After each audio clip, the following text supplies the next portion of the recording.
Thank you for joining me here tonight for the free GRE Prep Hour from Manhattan Prep. My name is Ryan Hopson. I'm one of the instructors with Manhattan Prep. I've been teaching for well over 10 years. I've taught everything from science to kindergartners to ESL for adults and just about everything in between.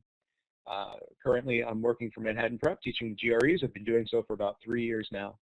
And I really love working with this company. I really love helping people to beat this test. That's me here on top of a mountain with my beard full of frost. I'd really like to know a little bit about you all as well before we kind of dive in here. So what I'd ask you to do is to, oh, hi, Ben. Thanks for the hello in the chat there. Before we go on, I'd like you all to type into the chat for me, but don't hit send yet. Type into the chat 2 things: where in the world you are right now, and what kind of programs you're thinking about applying to. Don't hit send yet. No spoilers. I want to see those little chat bubbles pop up next to everybody's name.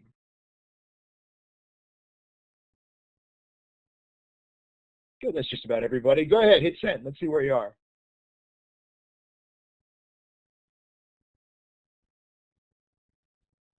Hey, we got a couple people from Philadelphia. Me too. I'm down on 17 and South, actually, right in the heart of Center City there, Rittenhouse South anyway. Nice. All right, Philly. New York City. I think I saw Saudi Arabia. That's fantastic. Nigeria. That's awesome. I love working with international students. So happy to have everybody here in class tonight. That's fantastic. That's fantastic. Good. So tonight we are going to be focusing on some problems coming from the 5-pound book of GRE Problems published by Manhattan Prep. I don't know if anybody's familiar with this book or not yet. If not, I'll tell you, it's one of my favorite materials that we use here at Manhattan Prep. It is literally just a book that weighs 5 pounds and is packed with GRE problems. It's also, this is kind of a cool fact, the only one of our materials to make it onto the top 100 books list on Amazon. And not just top 100 textbooks, but top 100 just overall. So pretty proud of that. Great resource to have if you're just looking for a whole bunch of problems to really sink your teeth into and really get serious about your practicing. Tonight in particular, I want to focus on one aspect of the GRE. Hey, and I'm curious. How many of you have done some studying for this test already? If you have, give me a quick +1 there in the chat.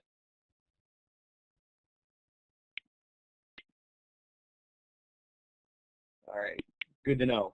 What about, how many of you have come to one of these GRE prep sessions already? +1 if you have.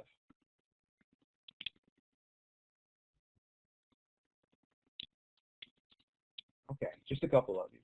Good. I'm glad to hear that because I like working with people who are just kind of getting started with their prep. That'll be fun. That'll be fun. So tonight we're going to take a deeper dive into some of the fundamentals of one of my favorite question types on the GRE, the text completion. The reason that I like teaching this so much is that it's a question type where a little bit of a tweak to your strategy and the way that you're approaching these questions can get you a ton of points. There are plenty of topics on the GRE where you really need to do a lot of background work and you really need to do a ton of work with the content. This is one where I can do a little bit of work with your strategy and you'll really see some improvement. So I'm excited about that. We're going to talk about what makes this question type difficult. I'm going to clear up a commonly held misconception about this question type. And then we're going to talk a little bit about what makes a good clue for this question type. What breadcrumbs have the test makers left for you to lead you to that answer? So let me know, especially since so many of you have done some prep for this test already. I want to hear what you think.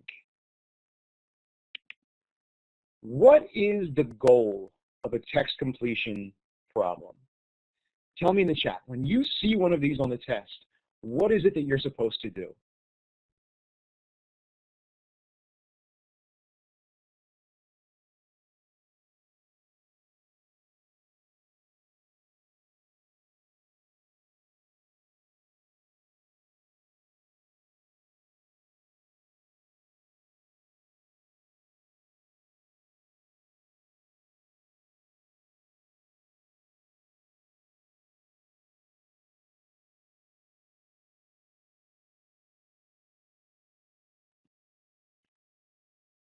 This is awesome. I love what I'm seeing here because I love that I'm getting such critical thinking. I love that I'm getting such good strategy from you already.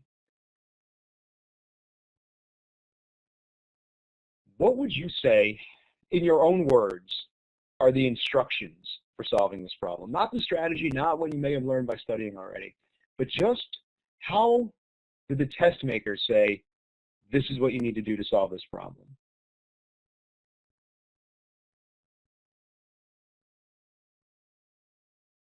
Sheila, that's exactly what I was looking for. Yes, fantastic. Give me a +1 if you have also kind of heard the instructions that Sheila gave us there. Choose the word or phrase that makes the sentence make sense.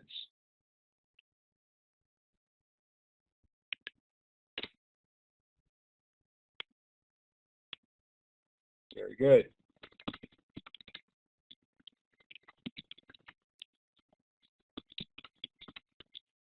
Now tell me this. What is your plan so far? How are you planning to get better at these questions? How are you going to move your score on text completions?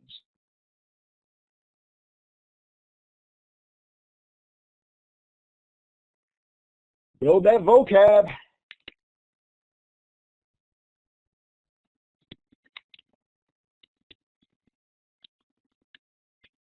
Yeah, absolutely. Hey, I want to add something to what Keeney said there.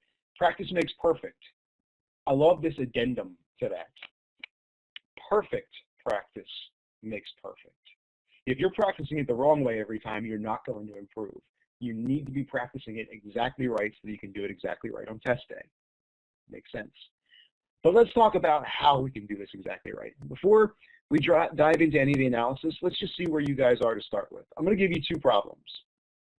I'd like you to take a shot at both of them. I'm going to give you not a whole lot of time. I'm going to give you 2 minutes to solve both of these problems.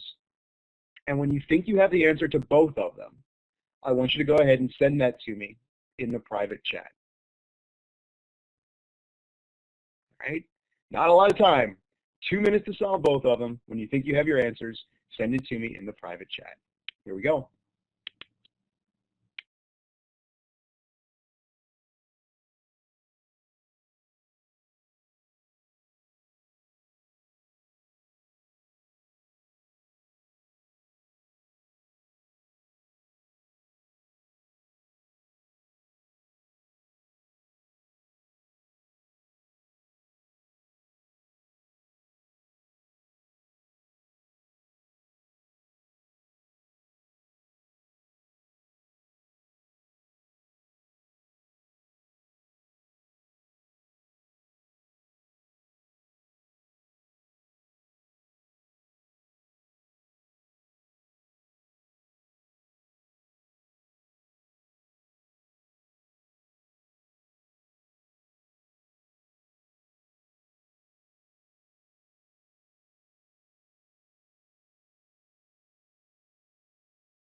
All right, very good.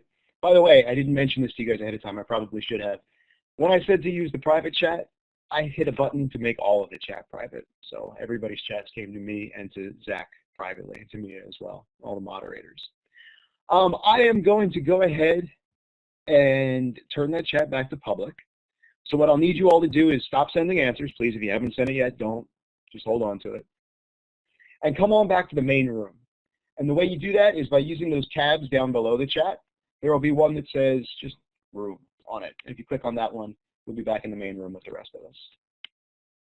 When you've done that, when you think you're back in the main room, just give me a quick +1 in the chat there. Let me know that you made it back.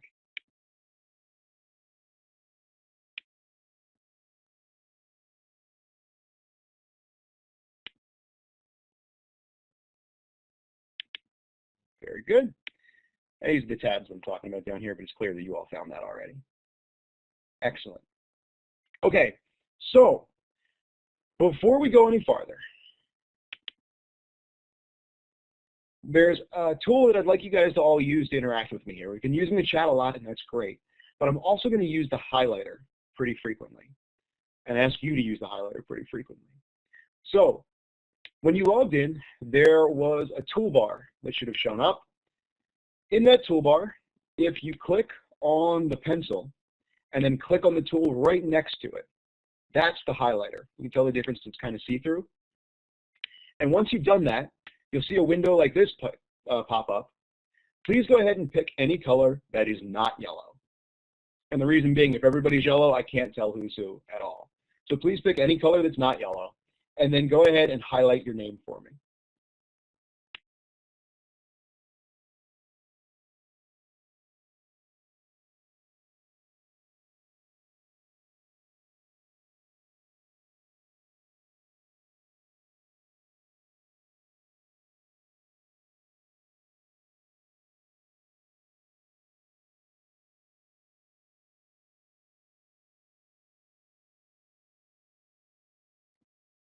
Very good. Now I think somebody has the pencil and has made that larger instead of the highlighter.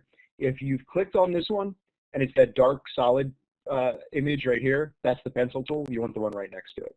If you've written over your name and you can't see it anymore, that means you got the pencil instead of the highlighter. And it's not a big deal if you have that, if you have the pencil instead. Instead of highlighting things, I'll just have you underline it so we'll still be able to see it. Very good. Looks like everybody's got this. Okay. So let me ask you a question. On a scale of 1 to 10, where 1 is super easy, I use words like that every day, and 10 is, whoa, those were so hard, I had never seen them before, how would you rate the vocabulary from the answers for those two problems? Easy, I use it every day. Super hard, I've never seen those words before. Go ahead and highlight your answer for me. Just circle the number that you agree with.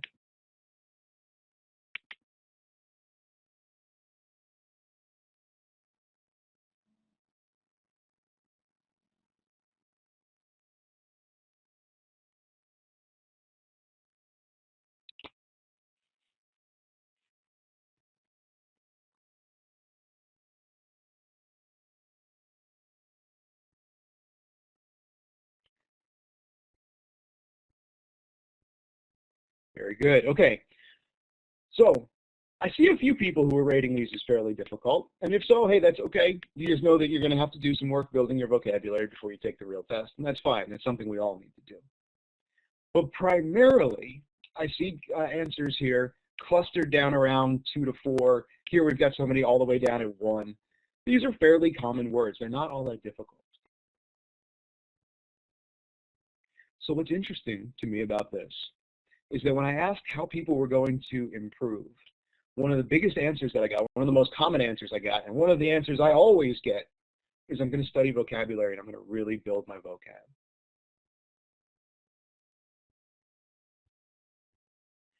And even though these were fairly easy vocabulary words, I still had some students who were struggling to answer these. I was still getting some incorrect answers in the chat.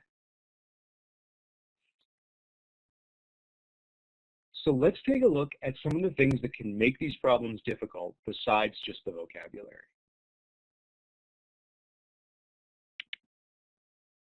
Take a look at this text completion problem here. And then go ahead with your highlighter and circle the answer that you would select for this problem.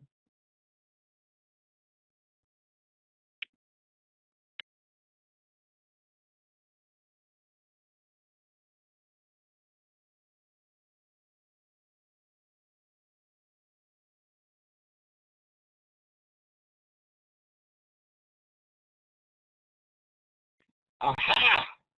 There we go. Very good. The correct answer, honestly, is any of these.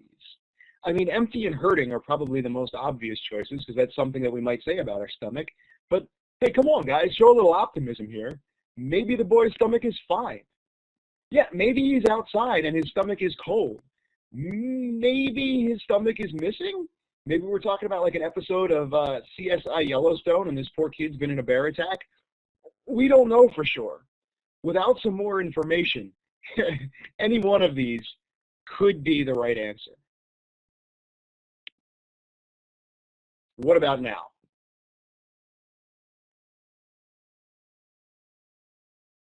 Yeah, missing certainly Ayabami is the least likely of all of them. But I could tell myself a story that would make it make sense. Like I said, maybe there was some sort of horrible bear attack. How do you know? Circle the part of the sentence where they flat out tell you that that needs to be the right answer.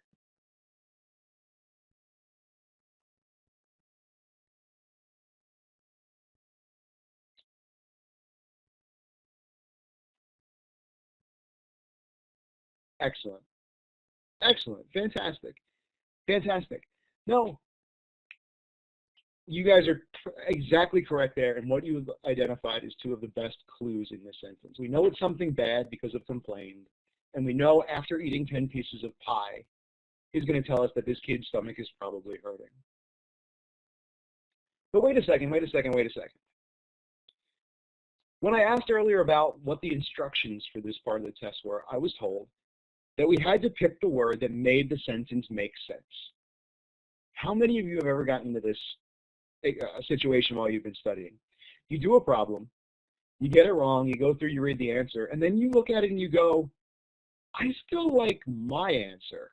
I still think mine was better. Give me a +1 if you've been in that situation.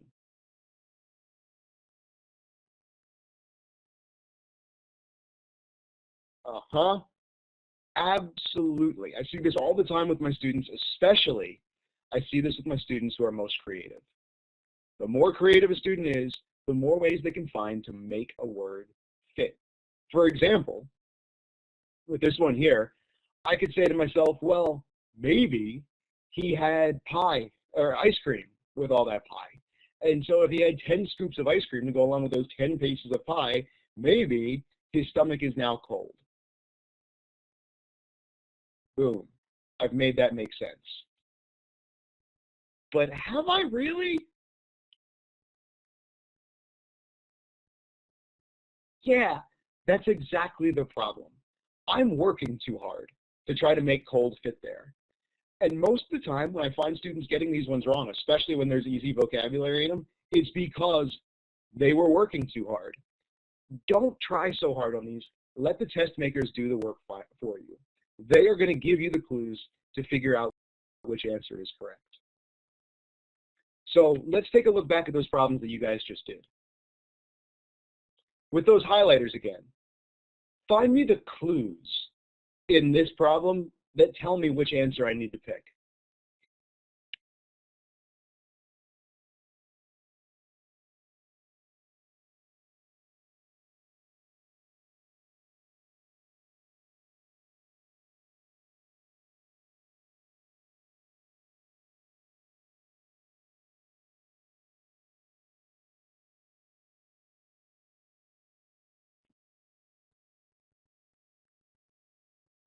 This is always step 2 in my students becoming really, really good at these problems. The first step is that you have to know that you need to find the good clues. The second step is learning to recognize a good clue. I'm going to go ahead and clean this one up a little bit here. Clean this up a little bit here because with all the participation we're getting, I do love that. We're getting so much that it's hard to see some of these. So let me just clear this up a bit so that we can see more clearly. Okay. I'm going to tell you a good clue needs to be 2 things. A good clue needs to be specific, and a good clue needs to give you new information about that blank. So for example, let's compare these 2.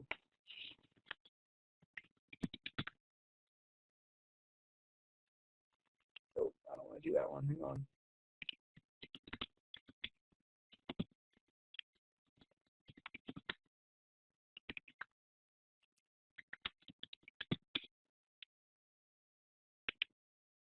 These are actually fairly both good examples of being specific. I'm being told that something's alluring, and I'm being told that something is simple and quaint.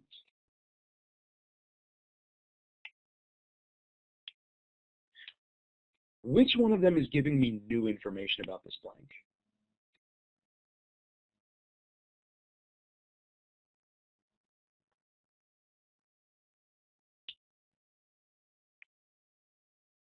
That circle's a little bit too big. I'm not sure which one you meant here. It's simple and quaint. We already know that it's alluring. It flat out told us that alluring was right here. We're not going to look for another word that just means alluring again. We need something new. We need something that's bringing some new information to the sentence. And that's why simple and quaint are going to be a better clue than alluring here. Does that make sense? Give me a quick +1 if you're on board with me there.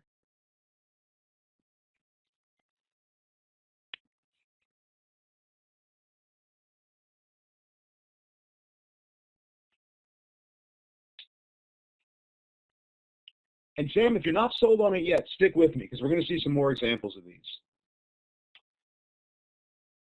Now, what I would also ask you to pay attention to are these other ones that folks have highlighted here. Even and not sufficient. I love that. Those are both very important clues here. Now, they don't add a whole lot of new information or not a lot of specific information about that blank. Instead, these words serve a function that we call a pivot.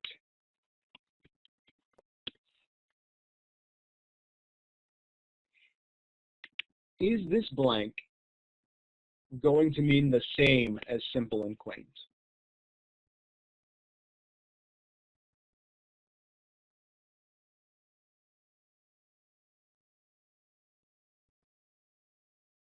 Opposite. Yes, you are absolutely correct. Very good, all of you. Yes.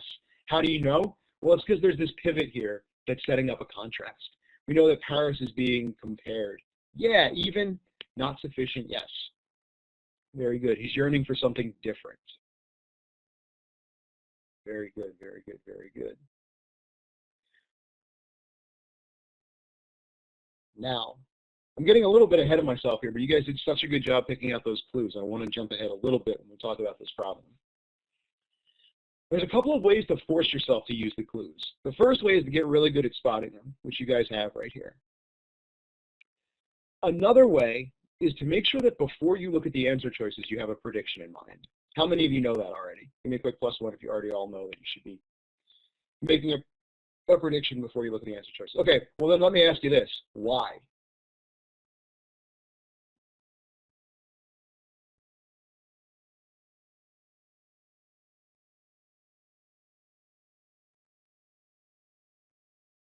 Staying within context is an important one. You want to make sure that you're sticking to those clues. Yes. Yes, yes, yes. So yes, you want to use those clues to determine if it was positive or negative, and then you want to, very good, avoid second guessing those answers, and you want to avoid the traps that the test makers are going to set for you. How many of you have done this? You're taking a practice test, and you read through the question, and then you go ahead and read through the answer choices. And by the time you get to that last choice, you realize, oh wait, I forgot what that sentence said. So you go back and reread the sentence. But then while you're rereading the sentence, you forget what the answer choices were, so you have to go back and reread them. And before you know it, you get stuck in that loop. Right? Isn't that frustrating? It drives me nuts when that happens. Totally wastes time. One of the best ways to break out of it is to have that prediction written down on your scratch paper before you go look at the answer choices. If you've already got your prediction written down, there's not going to be a reason to go back to look at the sentence again most of the time, because one of those answer choices will match your prediction. So what would be your prediction for the sentence? Brainstorm with me here. Throw out some stuff. And I know you guys have already looked at the answer choices. I know you know what the right answer is. Pretend with me for a second here that you don't.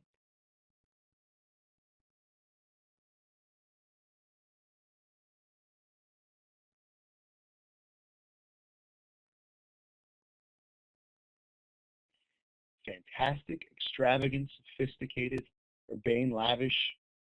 You guys are coming up with a lot of great fill-ins here. And a lot of you are going for kind of the slam dunk. You're trying to come up with that GRE word that's going to be in the actual answer choices. One of the best pieces of advice I can give you for this step is to keep it simple. Just like I was talking about earlier, don't make up a big story. Don't do more work here than you have to. What was the clue that the test makers gave you?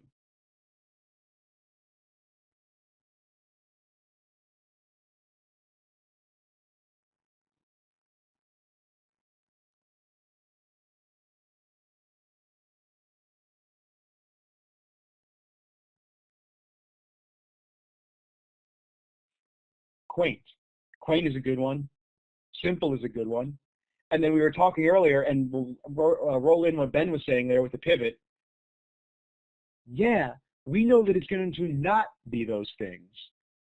My slam dunk fill-in for this one, my perfect fill-in would be not simple or not quaint.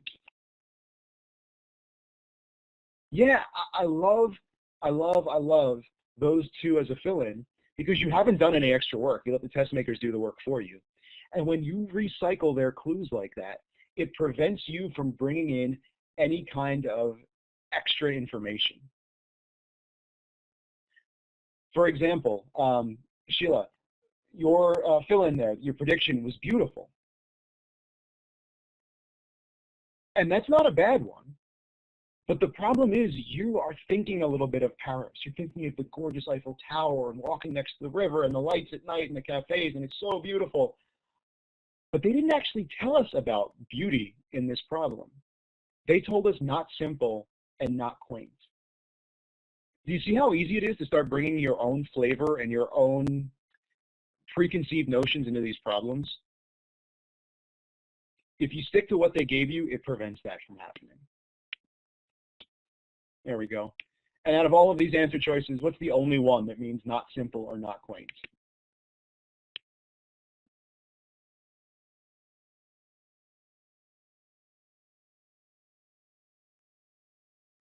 Very good. Yep, sophisticated. Now, can we make some of these other words fit? I mean, is Paris foreign? Well, to some of us, to most of us, I don't think we had anybody in class who was from France. So yeah, of course it's foreign. Will it be alien? Absolutely. Hey, maybe parts of it are lascivious. But that's not what the clues were telling us about. The clues were telling us not simple. And the only answer choice that matches that is sophisticated. Plus one if you guys are with me on that.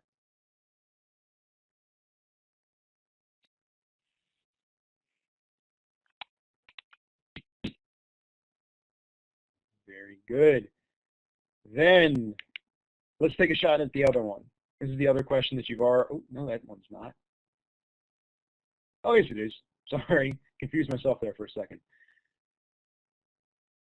I'm going to cover up these answer choices. Hey, go ahead and hit it with the highlighter again for me. What clues did you use to solve this problem?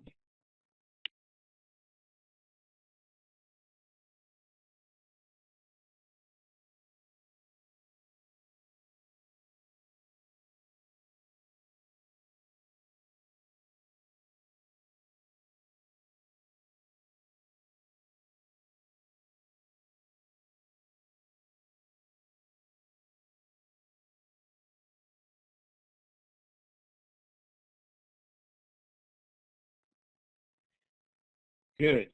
Now, this is a tougher problem than the one we just looked at, because as your highlighting is demonstrating here, you're not always going to have as perfectly a one-word clue as simple or quaint. It's not going to happen, unfortunately. I wish that it were. I wish it was always that easy, and often it will be. But sometimes you're going to have to take the sentence as a complete whole, and sometimes you're going to have to look a little bit harder for these clues. Now, I do want to call out a few of these that I would caution you against.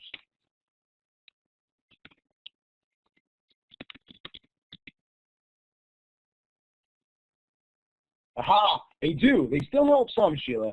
I'll show you in a second here. But let me first caution you guys away from a couple of the clues that you picked out here. Argues and books and films, for example. Why do I not like those as clues? Any idea?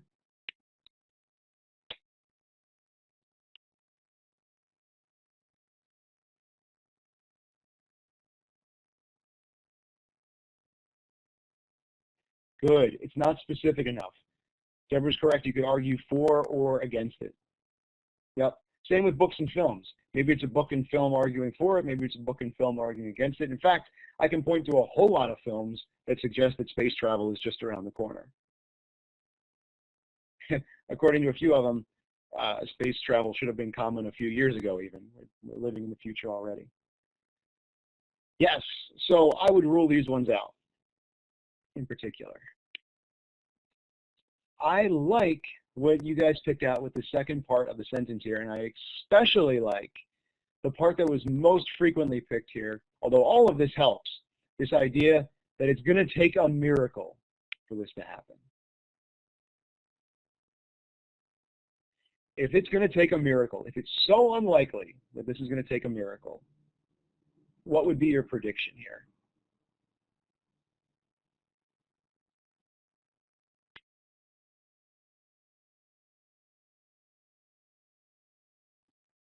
I like that I'm getting things that are simple this time around. I like that I'm not getting GRE words anymore. Keep it simple. Yes, crazy, lie, propaganda, possibly. Crazy, yeah, these are excellent.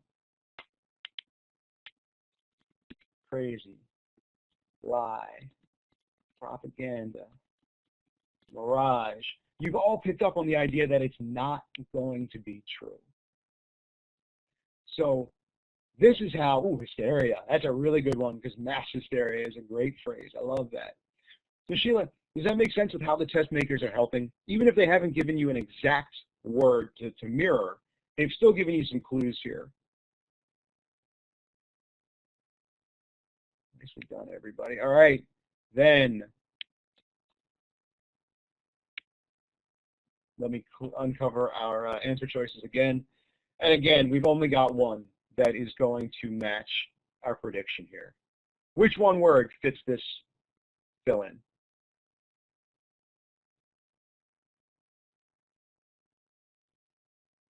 You got it. Got to be delusion. No, wait. What about innovation? What about innovation? Because I know that innovation is when you make something up. So maybe it's like an idea that we're all making this up together.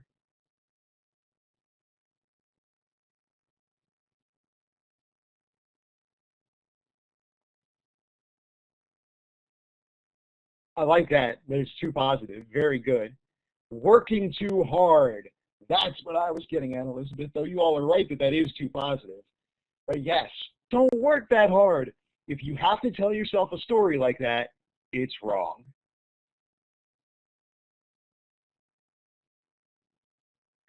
Ah, interesting. Why not hysteria? In fact, somebody even gave us that as a prediction. What springs to mind when you think of hysteria?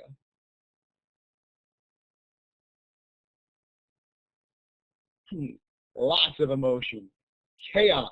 I can tell you guys, I'm living in Philadelphia, and if the Eagles win the Super Bowl on Sunday, oh, there's going to be some hysteria. Yes. They are not rioting in the streets about space travel. We are just lying to ourselves about it. It's a mass delusion. Does that make sense?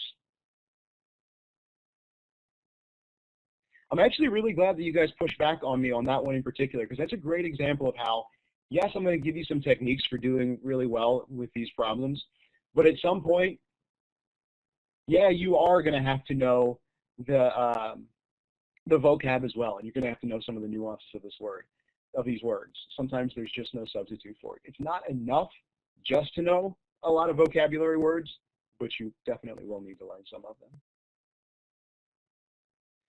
You got it, Sheila. In fact, I've got a couple of them coming up for you in just a second here. Hey, that's awesome. By the way, I love that some of you are also in Eagles country. That's awesome. Okay, now before we do, let me just make sure I've said everything that I want to say about this, because I got a little bit ahead of myself. We talked a little bit already about predicting and about recycling. We talked in this problem in particular about how these are some of the best fill-ins that you were going to get, and how your best prediction would be not simple and not quaint.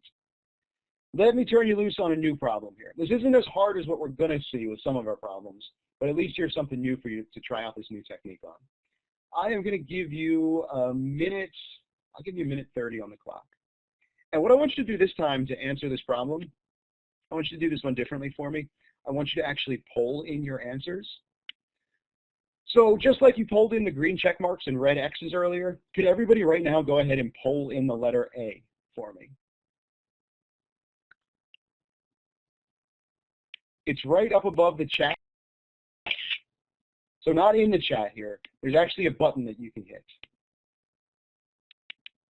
There's this button right up above everybody's name, and you can go ahead and poll in the letter A by clicking on that button and then clicking on A.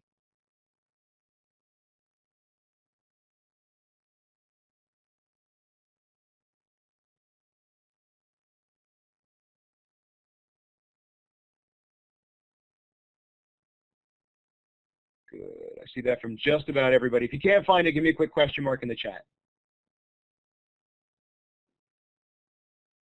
Ben, it's up above the list of names of everybody in the class.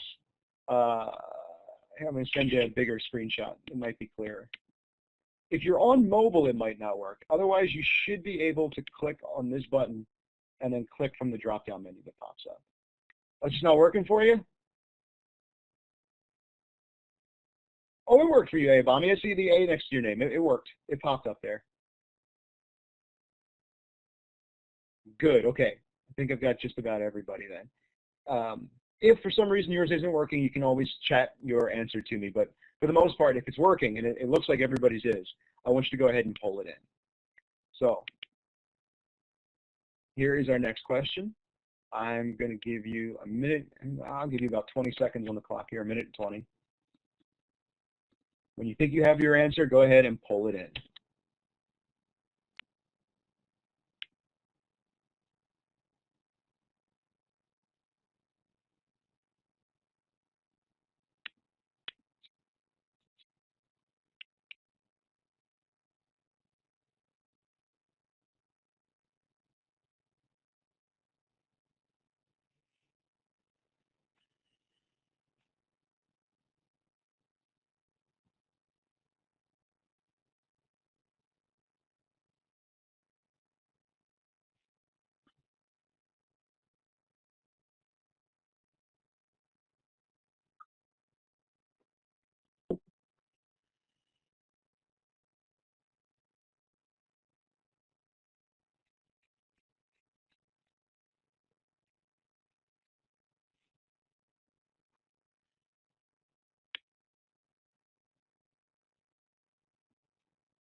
All right, great. If you haven't gotten me an answer yet, go ahead and pull one in for me. I'm seeing a few blanks next to people's names. Good. All right. I've heard from just about everybody. Happy to see that. I'm going to go ahead and set that chat back to public. So please go ahead and come on back to the main room if you haven't done so yet. First things first, before we even get into talking about the answer choices, I want you guys to go ahead and grab those highlighters again, and let's mark this sentence up. Where were the most important clues in the sentence?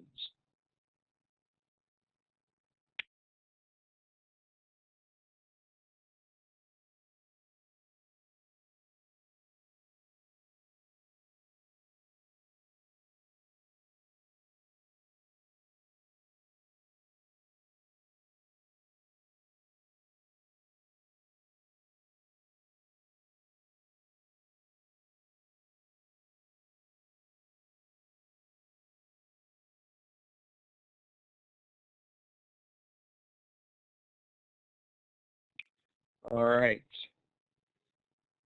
Like I said, step 2 in learning how to really tackle these problems is learning how to recognize the good clues. I apparently can't do that because I wrote this up here completely wrong. Not verify. Venerate. I don't know what the heck I was looking at that I typed to verify. Sorry about that, guys.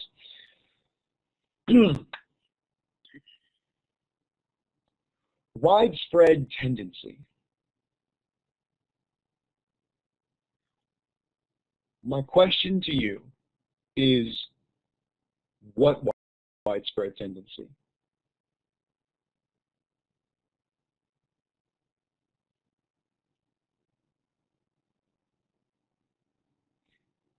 That's what it means, absolutely, Ben. But I can think of a bunch of things that happen all the time. The widespread tendency to speed when you're driving too much. The widespread tendency to hit snooze too many times on your alarm. The widespread tendency to eat too many snacks before dinner. Yeah, it's not specific enough. We don't know what that widespread tendency is. Those clues that are hard to get away from are the ones that seem like they should give you some kind of information. But without making some kind of really big assumption, we don't know for sure what this widespread tendency is. It could mean just about anything. It's not specific enough. Of the two that are left here, successful and venerate, which one, hit it with the highlighter, would you say gives you more specific information about that blank? Boom, people jumped on venerate right away, and you are correct. Successful, I would argue with. We don't know for sure how people are going to think back on a successful politician. There have been some presidents, without getting political, in the past in the history of the United States who have been very successful. They got elected, they were elected for multiple terms, and I think that people have very differing opinions on some of those presidencies. Successful just isn't specific enough to give us a lot of good information about what goes in the blank there. But venerate is specific. Can anybody give me a definition, just a rough approximation for what venerate means? Revere, worship, yeah, absolutely. It certainly means think very, very, very highly of. All of those would be fantastic fill-ins. All of those would be fantastic fill-ins here. What would be the best fill-in? What would be the slam dunk that keeps you from doing any more work than necessary?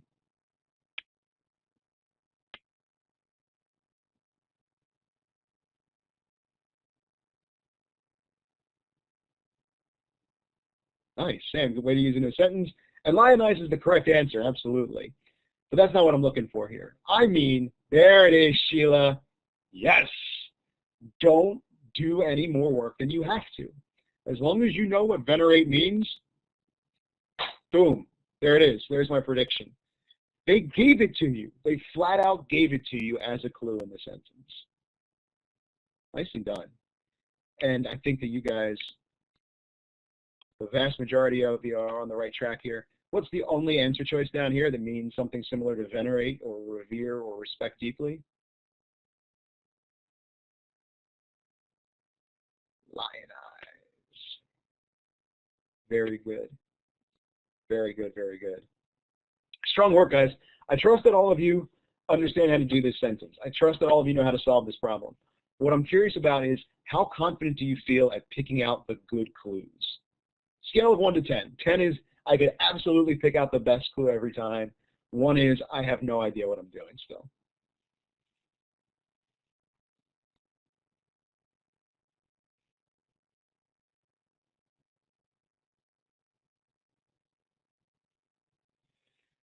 Good. I like what I'm seeing. I like that I'm not seeing any 10s. The truth is, I can sit here and tell you exactly how to solve these problems. I can tell you exactly the strategy you need to use. But until you have put in the time, until you have spent the hours with a whole bunch of questions going through and practicing this, it's not going to stick. And most importantly, it's not going to be automatic. And that's what I want it to be for you before test day. So spend some time with a bunch of these problems.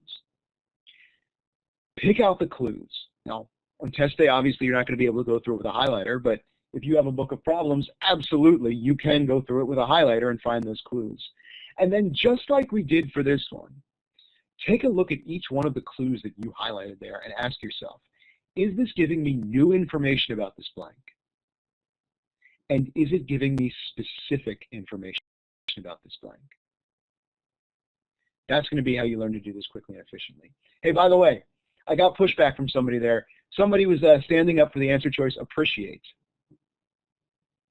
And I think that's an interesting one. I certainly think appreciate makes this sentence make sense. Using our initial definition of how to solve these problems, 100% the answer could be appreciate. Correct. Why?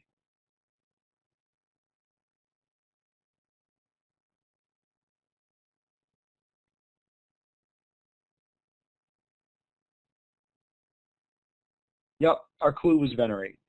Appreciate just isn't strong enough. Venerate means to revere, to worship, just like you guys were saying. Yeah, I appreciate a finely cooked meal. I don't venerate it. Very good. Very good, very good. Strong work, guys. Quick reminder here, one more time, before I turn you loose on a couple more problems. Bad clues. Bad clues are going to be tempting, often because they have a lot of fancy GRE language in them that don't really say anything about the blank. They're vague, they could mean anything, and they don't give us any new information. Those good clues will be specific, most importantly. They'll give you new information, and they will point back to that blank. They won't just be random information, they'll be specifically information about the word that goes into that blank. Make sense? Quick +1 if you're with me here.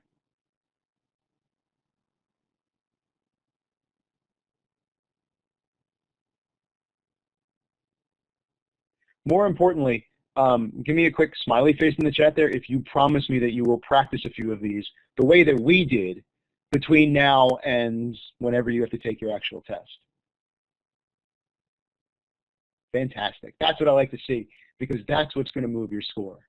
All right, well, let's do a little practice here together before I turn you guys loose for the evening. I got a couple more problems for you, and I did pick out a few that have a little bit more difficult vocabulary and do have a little bit more complicated clues to pick out. So if you struggle with these, that's because I wanted to give you some that were a little bit harder. If you do really well with these, well then, fantastic, you're in good shape. I'm going to give you a little bit longer this time, too. Ooh, Sam, you got your test coming up in a hurry, huh? You and I should chat a little bit after class. I'll give you a couple things you can do between now and then. So I'm going to turn you loose. I'm going to give you a little bit longer on these ones. I'm going to give you about 3 minutes. The reason is I don't want it to get too crazy long, but I want to have enough time for you to really think about your answer choices and really think specifically about the clues you're using. So 3 minutes on the clock. When you think you have your answers, send them over to me in the private chat.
When you're finished, please go ahead and pull in that green check mark so I know you're done.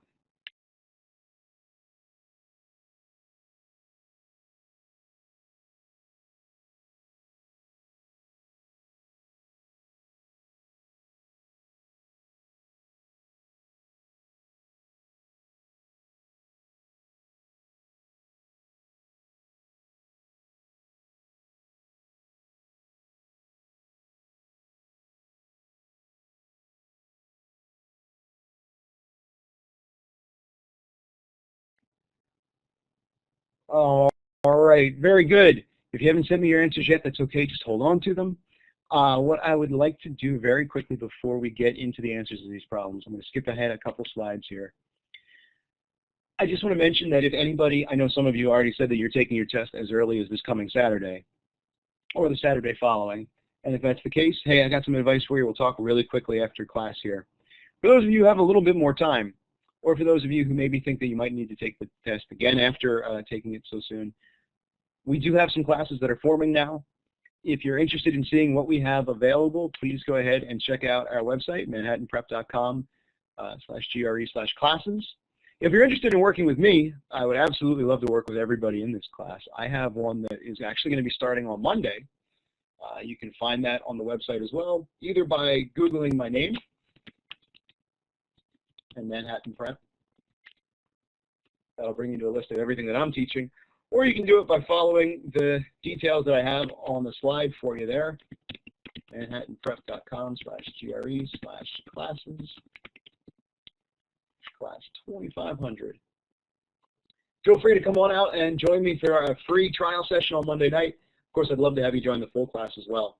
Also, for those of you who are in Philadelphia, since there were so many of you, know that we do have some classes forming in the city, especially if you live out in the suburbs. We have a class coming up here this spring that's going to be running out in Conshohocken. So if any of you live out along the main line or out towards St. Joe's, King of Prussia area, that sort of thing, I'd love to have you join me out there as well. All right, let's get back to those problems. For the first one, grab that highlighter for me. Go ahead and mark up the slide for me. What clues did you use to solve this first problem?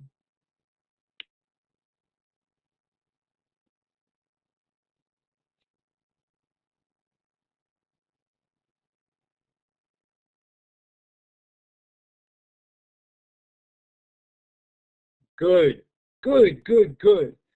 I love that you guys have found the most important ones here. Now, I would argue with a couple of these. I would say elected a leader, I don't know for sure. I've seen plenty of times in the course of history where someone's elected a leader and then things have gone really badly.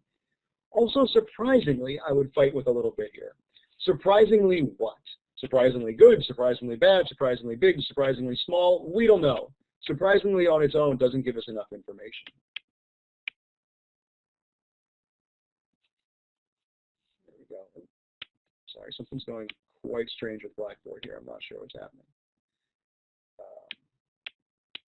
Odd. Okay. So there was an initial struggle, then it becomes harmonious. What has happened to this group?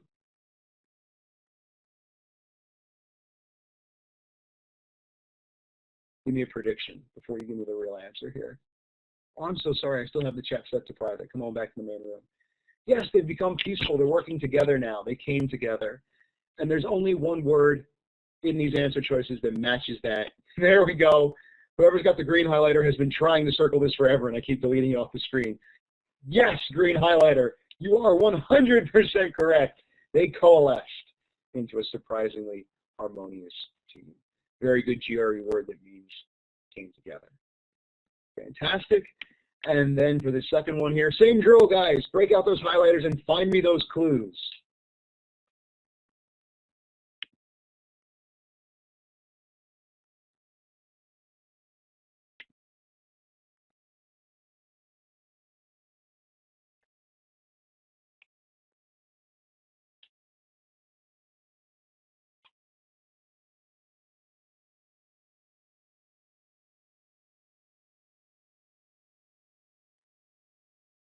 Good, good, good, good. So, green highlighter, strong work. I would say that one of the more important ones that didn't get as much attention was enjoyable. We know it's divisive. We know that newcomers liked it. So longtime fans must not have liked it. And what word?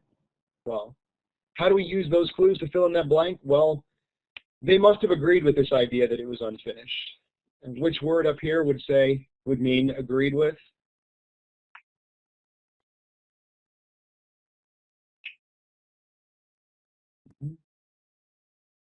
Very good. Yep, they considered it unfinished. We're absolutely correct, and the correct answers here were C and D. Very nicely done. Very nicely done. All right, guys, give me a quick +1 if you feel like you've got a better understanding of how to tackle these text completion problems now than you did when you started. I certainly hope so. Fantastic. I love to see that.